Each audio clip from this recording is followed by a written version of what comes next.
Boa tarde a todos. É sempre uma alegria estar ocupando esse espaço para compartilhar um pouco do conhecimento e da experiência que temos adquirido, principalmente com o estímulo dessa casa nesses últimos anos e com outros estímulos também externos e de outros guias. Em primeiro lugar, eu não gostaria que vocês me vissem como um palestrante, porque o que vai ser falado aqui é muito de textos que eu escolhi, muito de leitura, muito de ouvir, e a aplicabilidade para a minha vida prática. O tema, embora pareça muito teórico, mas nesses últimos tempos eu tenho percebido que o que o faz teórico é muito mais uma visão nossa do que uma experiência que pode ser vivenciada.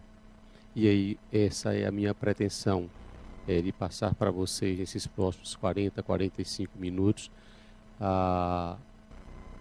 esse potencial. Agora há pouco, Joselita, entre outros pensamentos, entre outros ensinamentos deste livrinho das Gotas da Esperança, ela fala do poder de vontade, da força de vontade.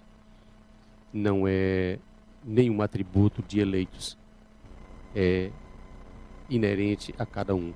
E por isso que esse potencial divino, esse poder de vontade, essa força de vontade, que em algumas vezes ela é manifestada, ela é despertada, em outras vezes, quando ela é tão necessária, às vezes nos falta. Mas não nos falta porque ela não existe. Ela existe e sempre existirá, porque nós fomos criados para ter esse potencial. E por isso que esse é um tema que me faz muito feliz em ter a oportunidade de compartilhar com vocês. Mas não se pode falar de potencial divino, não se pode falar de poder de vontade ou força de vontade se nós não tivermos um alinhamento entre o nosso propósito interior e o nosso propósito exterior. E o que é que os autores, principalmente Toller, que fala muito desse alinhamento, ele quer dizer? É que, de um modo geral, o ser humano é muito voltado, já desde o seu nascimento, para conquistas externas, ou do ponto de vista físico, ou do ponto de vista material.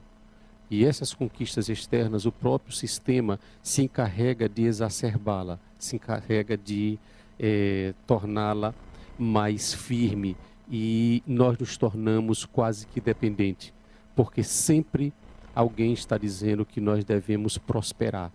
Nós não estamos falando aqui de necessidades básicas. As necessidades básicas para a sobrevivência, eu entendo que nesse momento aqui nós já superamos.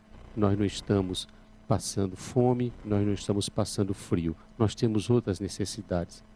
Mas essas necessidades a sociedade vem colocando como ponto de solução ou de resolução aquele algo mais que nós queremos para ficar tranquilos, para ficar em paz, a aquisição de mais um título, a aquisição de mais um bem material, aquela viagem tão sonhada, aquele apartamento, aquela casa e assim por diante. E o que na maioria das vezes acontece é que nesse curso dessas conquistas materiais, dessas conquistas externas, esse algo mais, ele não vem. E nós conhecemos o que é a prosperidade, que há uma certa relatividade, o que é próspero para um pode não ser para o outro. Daí esse perigo, daí o risco de se apostar sempre no externo, porque quase que não tem fim. E aí nós nos perdemos, porque o sentido da vida, o propósito da vida passa a ser todo fora. E ao você conseguir sair, por exemplo, de um transporte coletivo para um transporte individual, e o seu transporte individual não tem o que o outro tem em climatização, não tem os opcionais, você vai nessa sequência. e não tem fim.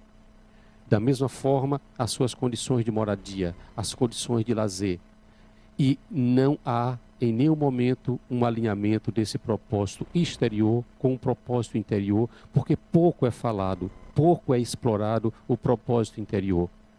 E o propósito interior é uma descoberta de alguns poucos. Mas, neste momento, é o que nós sentimos. Porque se nós estamos em uma casa espírita, ou se nós já estivemos ou vamos estar em um outro tipo de templo, onde a espiritualidade é a tônica, então nós não estamos com carência material. Nós estamos com outro tipo de carência. E se vocês repararem, esses projetos externos, passado 1 ano, 2 anos, 5 anos, eles terminam, às vezes, trazendo uma certa frustração, porque eles não trazem essa resposta. E eu me lembro muito bem de uma época em que eu me tocou muito, há mais de 10 anos atrás, quando eu ia de um lugar de trabalho para outro, e eu ouvia a música de Raul Seixas, Ouro de Tolo. E essa música me tocou muito, há mais de 10 anos atrás, uns 15 anos seguramente.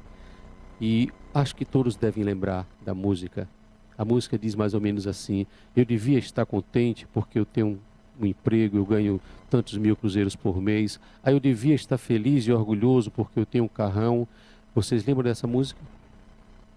Pois bem, então aquela música, o título chama-se Ouro de Tolo.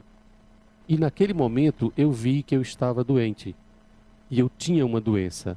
E a minha doença era chamada Síndrome do Ouro de Tolo. Não tem isso no Código Internacional de Doença, mas devia ter, porque é muito comum.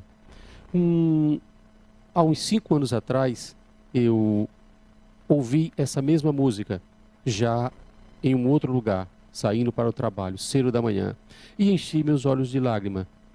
E pensei novamente, a doença recidivou. Estou de novo com síndrome do ouro de tolo, porque eu devia estar contente, porque eu já tenho esses bens materiais, os meus sonhos de consumos não eram grandes sonhos, por causa da origem, por causa da convivência, mas enfim, me despertei há uns 2 ou 3 anos atrás com outra leitura de uma radialista, de uma jornalista chamada Pamela Brum, acho que é isso, quando ela fala de um outro tipo de situação que eu também identifiquei como uma doença, a doença de eu não tenho bastante. A gente já acorda de manhã achando que não dormiu bastante e vai tomar café e acha que não tem bastante tempo para tomar café. As mulheres que procuram e têm que se arrumar mais não têm bastante tempo para se arrumar. Durante o dia nós não temos bastante tempo para fazer o que tem para fazer. E o dia passa e a gente não tem bastante tempo. E o tempo passa e a semana e os meses nós não temos bastante tempo para as férias. E nós estamos com uma doença que não tem no Código Internacional e que é a falta de alinhamento. Dona Cano já disse, estava exposto em um outdoor enorme. Para ser feliz é preciso ter coragem. E nós precisamos romper. Ainda há pouco Joselita falou dessa ruptura, dessa coragem, desse poder de vontade. Então, o primeiro passo é alinhar o propósito interior ao propósito exterior. Então, convido a todos, nesse primeiro destaque que eu faço nessa conversa com vocês, para que vocês comecem a pensar no que poderia trazer essa paz. Se o que está fora, se o que está externo não está nos satisfazendo, como nós podemos nos modificar? Essa resposta, os livros podem ajudar, as palestras podem ajudar, as vivências, os retiros. Mas o conhecimento aponta para a verdade, mas os conhecimentos não são a verdade. A teoria, a intelectualização não vai lhe aproximar desse poder divino, desse potencial divino. Não estou fazendo nenhuma alusão aqui deixemos de trabalhar. Não, mas que façamos esse alinhamento.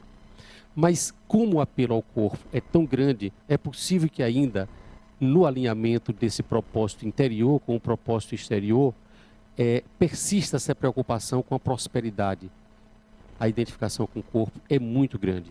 E vem à minha cabeça um encontro que foi muito marcante com Jesus Cristo e os seus discípulos, quando Mateus 6,31 traz a seguinte questão: portanto, não vos inquieteis dizendo o que comeremos e o que beberemos, ou com que nos vestiremos.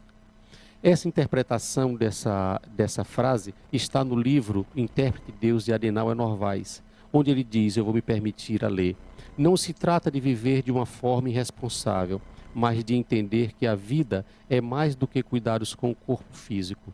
O alerta é para mostrar que há algo real a se preocupar, algo que está além das formas e que interessa diretamente ao ser humano. Esse algo mais é o espírito, que de nada disso precisa e que deve tomar consciência do seu processo evolutivo. Tudo gira em torno da consciência de ser espírito, a quem cabe conduzir seu processo e construir sua felicidade. O convite, ele continua em um outro texto, na próxima mesma página. O convite é para romper as barreiras psíquicas instaladas pelos preconceitos, pelos conceitos, pelos modos, pelos condicionamentos que nós acabamos de falar e que dificultam essa tomada definitiva da consciência de que o ser humano é um espírito imortal, fadado a assumir sua liberdade. Queiramos ou não, nós vamos para esse destino. Essa conquista não é para eleitos. Não existe uma casta a que foi destinada essa consciência de ser espírito e essa liberdade, e sim para todos nós, independente de rótulos religiosos, de raças, de etnias. Somos todos filhos de Deus. Isso está nas Escrituras. Então, um outro destaque que nós fazemos é a consciência de ser espírito. E eu fui em uma outra leitura buscar nos Vedas, acho que alguns milênios antes de Cristo, uns sábios chamados rishis da Índia, onde eles, motivados por essa necessidade, podia ser que ouvissem alguma música parecida com a de Raul Seixas, de Ouro de Tolo, mas o fato é que está registrado que eles descobriram que sem a satisfação interior, nenhum acúmulo de sucesso exterior conseguia trazer a felicidade duradoura. Então veja há quantos milênios vem a busca por essa felicidade, a busca por essa paz. E os rishis, os sábios indianos que estão há muitos e muitos anos antes de Cristo, eram conhecidos como os buscadores de Deus, porque eles sabiam que o que está fora não era o suficiente para trazer a eles a felicidade. Então, destaco mais uma vez, a consciência de ser corpo, ela é importante, devemos cuidar do corpo, sim, mas o corpo, ele não evolui. Ele pode passar por algumas mudanças que as academias podem proporcionar, os cirurgiões plásticos também podem proporcionar, os dermatologistas com botox podem proporcionar, mas ele não poderá evoluir ao longo do tempo. Fatalmente, esse corpo envelhecerá, esse corpo adoecerá. Nós tivemos, inclusive, ontem aqui, uma palestra do retorno de Adenauer, onde ele veio com a camisa escrita Espírito, e eu conversando com ele, lembrava, e sempre lembro porque é sempre oportuno, neste destaque de ser espírito, de ter a consciência de ser espírito, foi quando ele notou que o impresso que foi feito primeiro para a ULI, existia o timbre Universidade Livre Espírita, e ele pediu para corrigir. E quem estava na reunião, isso foi alguns anos antes mesmo da concepção e do início dos primeiros ciclos, ficamos estranhando por que é que o nome estava errado. E ele falou, não é Universidade Livre Espírita. O nome é Universidade Livre do Espírito. Aqui não fazemos nenhuma questão de que quem entre seja espírita, se confesse, professe como espírita, mas sim que tome a consciência de que é um espírito imortal. Então, é hoje um marco para esse tipo da nossa conversa. O alinhamento do propósito interior com o exterior, ele tem uma importância muito grande. Ele cria esse movimento.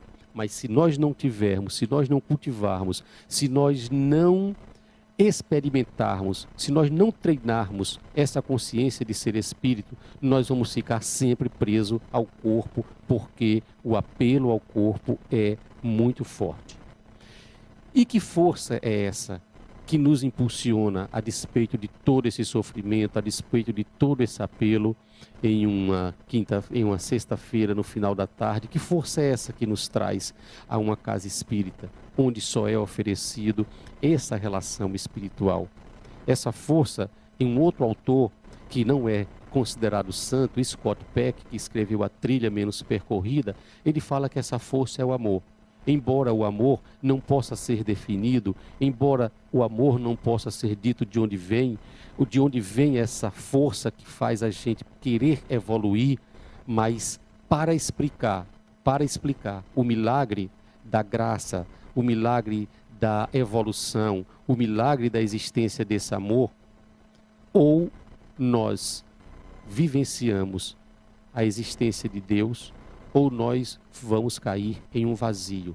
Aqui surge um terceiro convite, um terceiro movimento, um terceiro destaque. Ou seja, como eu vou incluir Deus na minha vida? Qual o significado de Deus? Qual o significado da existência de Deus para a minha vida prática? Vai ficar apenas no plano teórico? Do livro Conhecendo o Espiritismo, também de Adenauer, ele traz que a existência de Deus deve servir e deve significar uma importante âncora psíquica para um permanente diálogo interno. E deve significar a necessidade de compreensão de um objetivo maior de trabalho em favor da vida e do universo. Devemos ter esse embate. Esse embate faz-nos crescer. Mas é um embate interno, tem que ser franco, onde nós devemos ser verdadeiro, onde nós devemos, lembrando o que Joselita leu aqui, onde nós não devemos nos esconder atrás de alguma fragilidade humana. Se temos alguma fragilidade, se temos alguma situação, algum comportamento, se temos algum hábito que nos faz, que cria obstáculo para essa evolução, não nos envergonhemos, não nos entristeçamos por causa disso. Simplesmente vamos identificar, vamos conviver. Esse lado sombra é próprio do ser humano. As fechadas que, por vezes, nós podemos tomar em plena paralela, e aquele desejo que não é de que aquele filho de Deus se dê bem mais na frente, isso é muito próprio, isso é do ser humano. Aquele vizinho que resolve fazer um barulho exatamente na hora que você está querendo tirar um cochilo. Então, tudo isso vem de pronto, porque esse é o lado humano, essa é a parte sombra, essa é, por assim dizer, me permitam, a brincadeira de Deus, o plano de Deus, que não poderia mostrar o que de forma ilustrativa nós temos como céu, se nós não víssemos o inferno. Essa polaridade é a polaridade que cria esse impulso. Esse diálogo é um diálogo que é muito importante. E esse diálogo é importante porque ele nos leva para um outro movimento. É o movimento de uma visão, de um entendimento, de uma percepção, de uma compreensão diferente de Deus. Qual a concepção que nós temos de Deus? É uma concepção prática ou uma concepção teórica?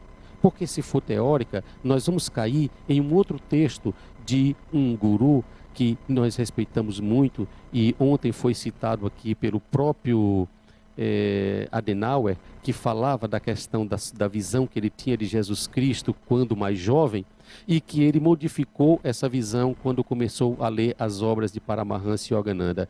E esse guru, Paramahansa Yogananda, também teve uma importância muito grande em determinado momento da minha vida, quando eu li um livro dele sobre a eterna busca do homem, onde ele fala de Deus. E um livrinho pequeno chamado A Ciência da Religião, ele traz um texto que lhe convida para essa concepção prática de Deus em sua vida. Diz o seguinte: nossa ideia comum é a de que Deus é sobre-humano, é infinito, onipresente, onisciente. Posso fazer uma inclusão aqui oportuna. É aquele velhinho de barba branca que está lá em cima esperando que você faça o pedido para ele atender. Nessa concepção vai haver numerosas variações, a depender do sistema de credos. Mas ele completa: seja qual for a ideia que tenhamos de Deus, se essa ideia não influencia nossa conduta diária, se essa ideia não inspira a nossa vida cotidiana, se essa concepção não tem utilidade prática, então não faz nenhum sentido você estar com Deus em sua vida. Se a ideia de Deus não for de tal maneira que não possamos dispensá-lo em nada, nem na satisfação de uma carência, em o nosso relacionamento com as pessoas, no ganhar dinheiro, na leitura de um livro, na prestação de um exame, no cumprimento de obrigações mais insignificantes, em uma doença, em uma tristeza, se nós não temos essa concepção prática, então é claro que não sentimos qualquer ligação entre Deus e a vida. E ninguém vai querer algo em sua vida que não seja algo que seja prático. E o ser humano tem essa visão prática. Então, Deus deve estar em tudo. Ao partir do momento que você alinha o seu propósito interior com o seu propósito exterior, a partir do momento que a consciência de ser espírito, a vivência de ser espírito passa a marcar a sua vida, a inverter esses polos, e no momento em que é incluído Deus na sua vida como uma visão prática, o movimento está completo. E como está esse nosso relacionamento no momento? Como nós podemos obter essa concepção prática? Que exemplos nós temos de seres humanos que fizeram uso prático da existência de Deus ou dessa força, ou de qualquer outro nome que queiram dar? Que homens tiveram posturas, tiveram respostas, tiveram criatividade diante de dores, de sofrimentos, de perdas, seja qualquer uma, doença, perda material, perda afetiva. Vou despertar vocês um pouco. Me digam algum exemplo de alguém que estava, que tinha tudo para perder a paz, mas mantiveram a paz, mantiveram a alegria, a despeito de doença, a despeito de prisões, justas ou injustas, não interessa nesse momento. Mas vamos, diga algum nome. Os discípulos de Cristo, em que aspecto você diria que eles deram essa prova?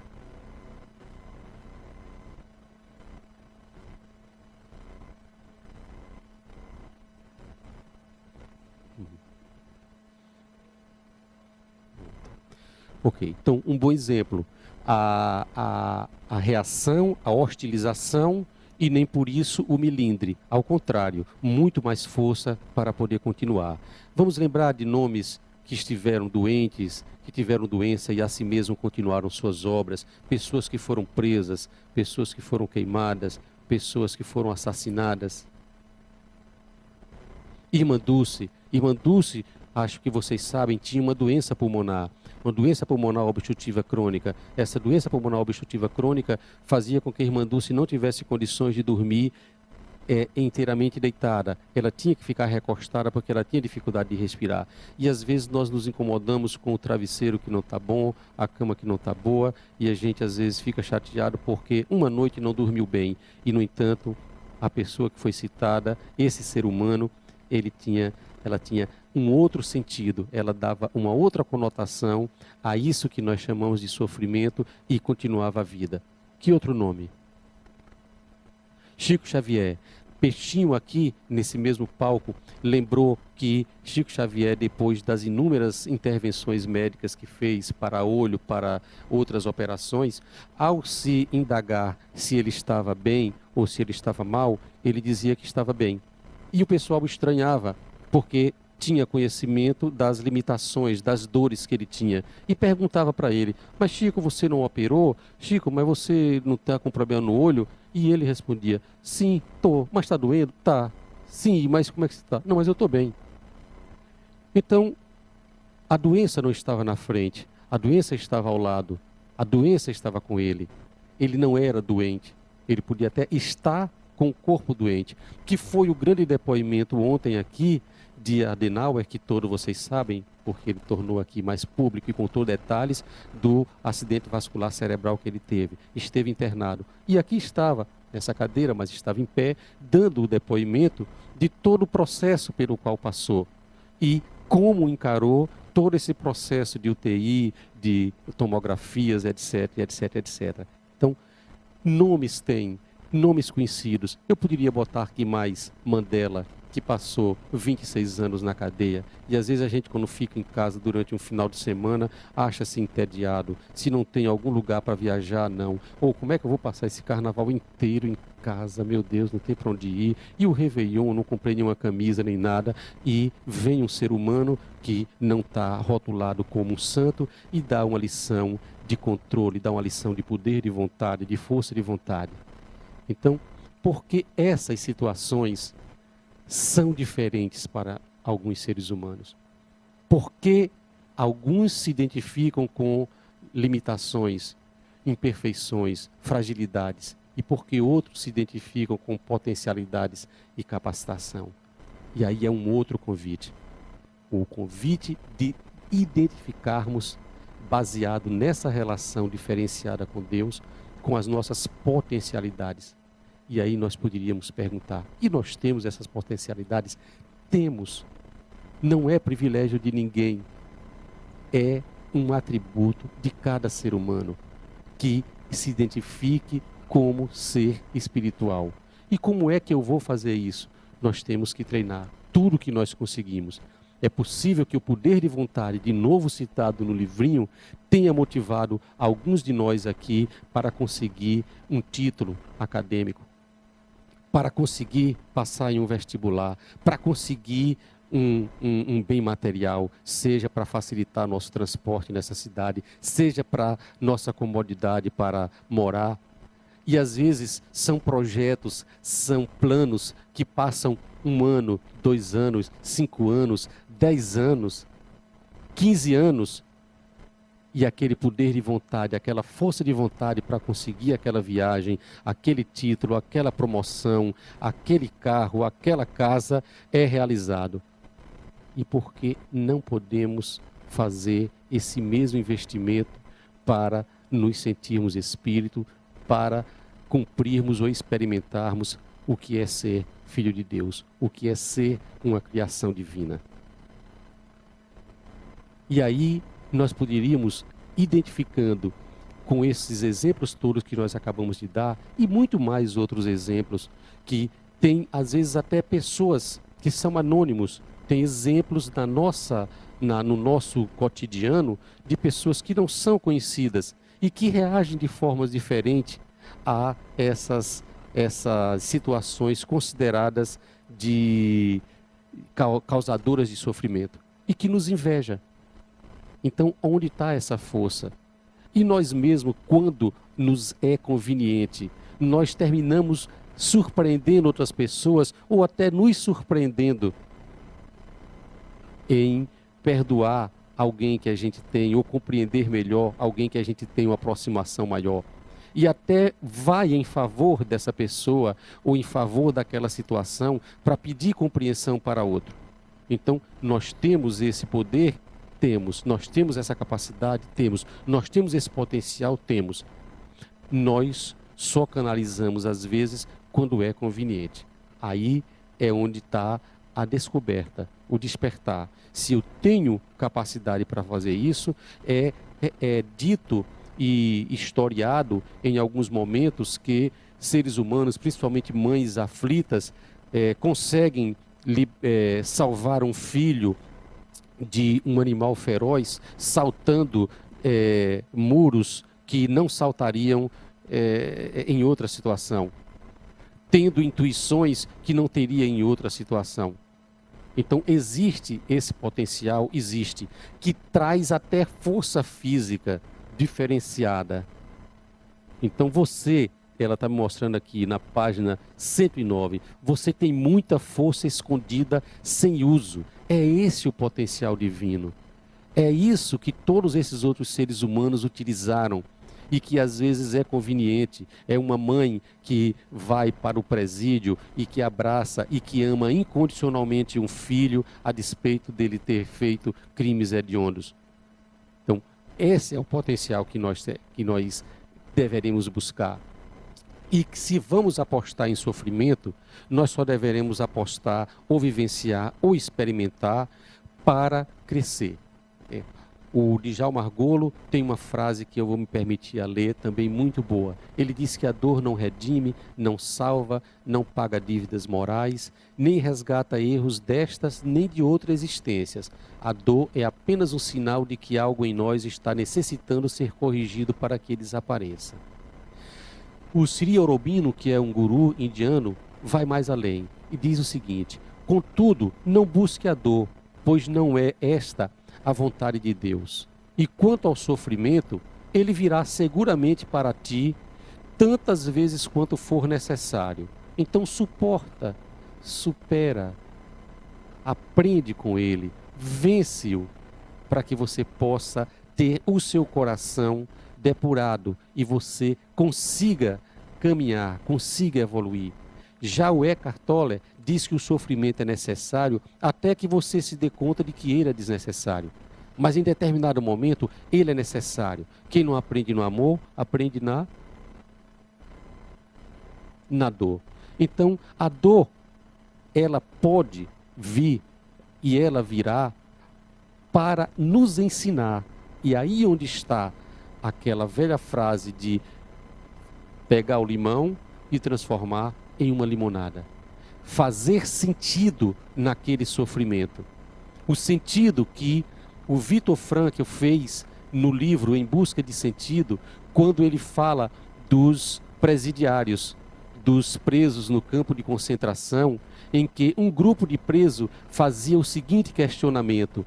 E só para vocês terem ideia, no campo de concentração era servido um prato de sopa, eram 2 refeições, 200 gramas de pão, era uma refeição, parece no início da manhã, e no final do dia eles tomavam 200 gramas e tomavam um prato de sopa, sopa de batata, não tinha proteína, por isso que eles viviam com doenças carenciais.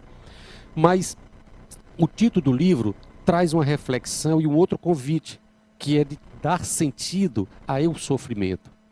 E um grupo desses presidiários fazia a seguinte indagação: será que nós vamos sair com vida deste campo de concentração? Caso contrário, todo esse sofrimento não tem sentido. A primeira vez que eu li isso, me pareceu muito lógico. Mas um outro grupo, que era o grupo de Viktor Frankl, trazia um outro questionamento mais profundo e que eu tive uma certa dificuldade na ocasião quando eu li, de entender a profundidade. Ele dizia diferente: será que tem sentido todo esse sofrimento? Caso contrário, não faz sentido sobreviver. Percebem a diferença? Um dizia: se eu não vou sair com vida, então não vale a pena sofrer. E o outro dizia: se eu não encontro sentido no sofrimento, morrer ou viver, não interessa. Então, toda a energia estava sendo canalizada para aquele poder do agora, para eles se encontrarem, para fazer do limão uma limonada, para entender, para crescer. É difícil, nós sabemos que é, porque somos humanos, mas essa é a saída. Essa foi a saída encontrada por todos esses seres humanos que vocês fizeram. Ele diz, inclusive, uma coisa muito interessante, porque ele era médico, e ele fez um pequeno estudo. E no primeiro ano, a despeito de todo esse sofrimento, quando o grupo achou que no Natal, que já é uma época propícia, iria passar em casa, eles ficaram muito motivados para sobreviver no campo de concentração, para superar o sofrimento. Quando foi se aproximando o Natal, as notícias que vinham do fronte de guerra já não davam tanta esperança de que fossem libertos. E ele constatou, tipo como se fosse um trabalho científico, de que essas pessoas cujo sentido era estar no Natal em casa, morreram com mais facilidade das doenças do campo de concentração do que aqueles que tinham encontrado outro sentido e não o de passar Natal em casa. Então percebam que o sofrimento, seja a doença, seja uma perda material, pessoal, ela tem um significado. O Marco Aurélio, que era um cardiologista que escreve o livro Quem Mama Não Adoece, ele traz também coisas interessantes. Ele diz que múltiplas evidências sustentam a noção de que, como regra geral, não se adoece por acaso. As doenças vêm atender a uma necessidade interior do indivíduo, embora dificilmente o indivíduo tenha consciência disso. Portanto, o que hoje nos ameaça a vida e a saúde não são, como regra, os perigos que vêm de fora, e sim aqueles que trazemos dentro de nós. E se não for doença, se for inquietação, se está com paz, nós também temos outros modelos. E eu gosto muito de uma parte do livro O Poder do Agora, quando perguntam a Toller pela paz interior. E um dos entrevistados ou um dos presentes pergunta para ele: eu pratico meditação, eu frequento palestras, seminário, leio os livros sobre espiritualidade, mas não encontrei a paz interior. E ele diz: você ainda está procurando a paz lá fora e não consegue escapar do modo de busca. Não busque a paz. Não busque nenhum outro estado além do que você está agora. Do contrário, você vai criar um conflito interno. E aí o mesmo interlocutor pergunta a ele: mas e se eu não estou em paz? Se eu estou sofrendo, se eu tenho uma doença, se eu tenho esse sentimento de perda, o que é que eu devo fazer? E ele responde: perdoe a si mesmo por não estar em paz. No momento em que você aceitar completamente a sua intranquilidade, no momento em que você aceitar completamente a sua inquietação, ela se transformará em paz. Qualquer coisa que você aceite completamente vai lhe levar até a paz. Esse é o milagre da entrega. Esse é o milagre da aceitação. Esse é o milagre que é citado quando Cristo diz: dê a outra face. Aceitação, compreensão, tolerância, paciência. Poder que nós temos e que de vez em quando nós exercitamos, mas que em determinado momento nós temos dificuldades. Por quê? Porque nos identificamos com fragilidades, porque nos identificamos com limitação. E aí o convite é esse: aceite. A entrega aqui não é no sentido de entregue-se e não faça nada. Não, seja ativo, mas não crie a resistência no sentido da negatividade. Crie sim a recriação. Não reaja, se recrie, se renove. Crie um outro tipo de resposta, não aquele que lhe leva para baixo, e sim aquele que lhe impulsiona. Faça do seu medo, faça do seu receio um combustível para que você possa ter coragem. Coloque o sofrimento do lado, não na frente, porque na frente ele atrapalha. Essa foi a frase que o cardiologista me disse há alguns anos atrás, quando eu tive que frequentar algumas UTIs por alguns problemas. Cícero, não bote a doença na frente, bote a doença de lado, porque você vai caminhar. Você tem nesse momento essa condição, mas se você botar na frente, ela te atrapalha. Então, nós temos que lembrar de que somos amados. Porque se nós esquecermos que somos amados, nós vamos esquecer de que existe essa ligação e essa possibilidade que nós temos com Deus. E aí nós vamos identificar só com o medo e não com o amor.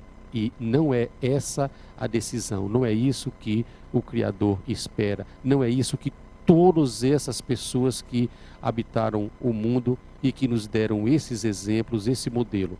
Nós temos que, diante de decisões de escolha, escutar o lado de Deus. Não podemos deixar de consultar ou escutar aquela voz que nos diz o que nós devemos fazer, ainda que seja mais difícil. E nós devemos reconhecer em determinado momento a nossa preguiça, sim, mas ou qualquer outra limitação. Mas nosso primeiro passo, ao reconhecer isso, é importante porque a gente reduz os efeitos desse tipo de intervenção. Aí nós temos que nos identificar com as nossas possibilidades, com as nossas capacidades. O Thomas de Kempis traz uma frase também muito boa, que me ajudou muito em momentos de aflição. Ele diz que é bom passarmos por aflições, por contrariedades, qualquer tipo de adversidade, para que a gente possa se aproximar cada vez mais de Deus. E encerra um capítulo que eu gosto muito sobre a adversidade, que diz: devia o homem firmar-se de tal modo em Deus que não lhe fosse necessário mendigar consolações humanas.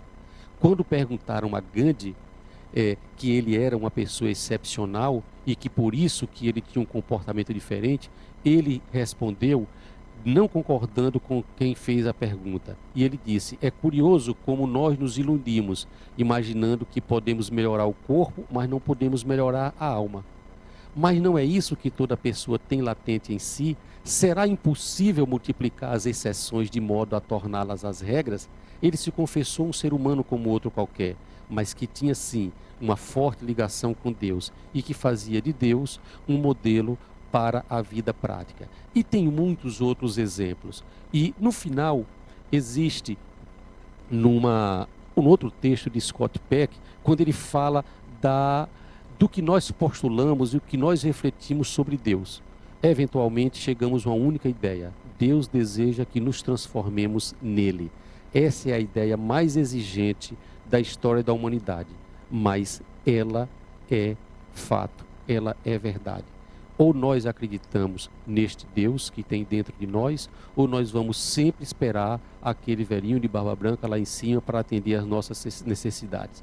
E para que nós possamos fazer essa mudança, acreditar verdadeiramente nesse potencial, nós temos que ter o propósito na vida. Nós somos a imagem divina. Nós devemos perceber e manifestar essa imagem de Deus que há dentro de nós. Esse é o êxito supremo. Então devemos nos perguntar hoje aqui, qual é o nosso propósito? Qual é o nosso modelo? Que modelo nós devemos escolher? Todo atleta tem que ter um treinador, todo atleta tem que ter uma disciplina. Então, o que é que nós devemos escolher? Se vocês têm dúvida para escolher, escutem o conselho mais uma vez citando Paramahansa Yogananda, quando ele diz: Jesus Cristo é um excelente modelo a ser seguido. E devemos retirar as máscaras e devemos nos revelar como Filho de Deus. Essa é a postura que nós devemos ter. Porque quem faz essas descobertas, como esses seres humanos que nos mostraram como modelo, como é que nós devemos seguir, nós temos que fazer um paralelo com as outras descobertas. Se nós tivéssemos apenas colocado o retrato dos seres humanos que fizeram descoberta como a eletricidade, e não tivéssemos procurado repetir ou procurado avançar, ainda hoje nós estaríamos no escuro. Se nós não tivéssemos aprofundados os conhecimentos sobre telecomunicações, quando foi descoberto a primeira comunicação por telefone, nós estaríamos hoje com dificuldade de comunicação. Então, nós não devemos ter nesses modelos, e essa citação de Cristo ela é muito forte, esse é o convite, não para pendurá-lo no pescoço, não para colocar na parede, não que isso não possa ser feito, deve ser feito para lembrar e para reverenciar, mas nós devemos fazer um movimento para nos modificarmos, fazer essa transformação. E essa transformação nós conseguiremos se nós começarmos a seguir esses ensinamentos, a criar essa diferença. E por isso que, já que foi citado aqui há pouco, os discípulos de Jesus, quando eles questionaram se eles podiam fazer aquelas coisas, Cristo respondeu que eles poderiam fazer aquilo e muito mais. Quando eles perguntaram o que é que devia buscar, já que Cristo falava tanto no reino dos céus, ele respondeu que o reino dos céus está aonde? Quem lembra? Lucas 17, 21, quando perguntou a Cristo: e onde está esse reino de Deus? E ele respondeu: não está aqui, nem está ali. O reino de Deus está dentro de vós. E em João 10,14, quando quiseram prender Jesus, porque ele tinha falado que eu e o Pai somos um, ele falou: não, peraí, não fui eu que disse isso. Está nas Escrituras. Vós sois deuses. Então, amigos, amigas, não é privilégio desses seres humanos que foram aqui citados. Não é privilégio de alguém que não foi citado. Não é privilégio daquele vizinho que você considera mais forte ou daquela pessoa do trabalho. Não é privilégio de ninguém. É nosso. Esse potencial é nosso. E nós devemos exercitá-lo. Sejamos, então, atletas espirituais. Criemos esse alinhamento entre o propósito interior e o propósito exterior. Vivenciemos e experimentemos o que é ser espírito. Busquemos trazer a existência de Deus para a nossa vida do ponto de vista prático. Identifiquemo-nos com as nossas potencialidades e capacidades e não com as nossas fragilidades humanas ou limitações. E façamos do que há dentro de nós esse potencial divino e que possamos modificar esse panorama flutuante e tão cruel dessa gangorra entre alegria e tristeza, dor e prazer, frio e calor, doença, saúde. Não posso deixar, mesmo com pouco tempo, de lembrar de uma página marcante do livro Ciência da Religião de Yogananda, quando ele diz, em outras palavras, cuidado com o desejo de permanecer sempre saudável, porque aí você fortalece essa identificação com o corpo e sofrerá até com uma unha arrancada, até com um dente quebrado. Saiamos então deste patamar, saiamos deste padrão, criemos e nos recriemos para ser e ter a consciência de ser espírito, mas não como um intelectual que pode entender muito bem o que é uma laranja, saber todas as propriedades de uma laranja, saber tudo que tem uma laranja, e se alguém perguntar se ele sabe o sabor da laranja, ele vai dizer, não, mas eu fiz mestrado, doutorado, pós-doc em laranja. Mas o senhor não sabe o que é uma laranja? Nunca chupou uma laranja? Não. Então, esse é o convite, amigos. Saiamos da intelectualidade, saiamos do fenômeno. O fenômeno, os milagres, a espiritualidade, o que vocês presenciam, o que é falado nas Bíblias, nos livros sagrados, é o atrativo, é o periférico. O mais importante é criarmos esse movimento para experimentarmos e manifestarmos o nosso potencial divino. Fique com Deus. Namastê.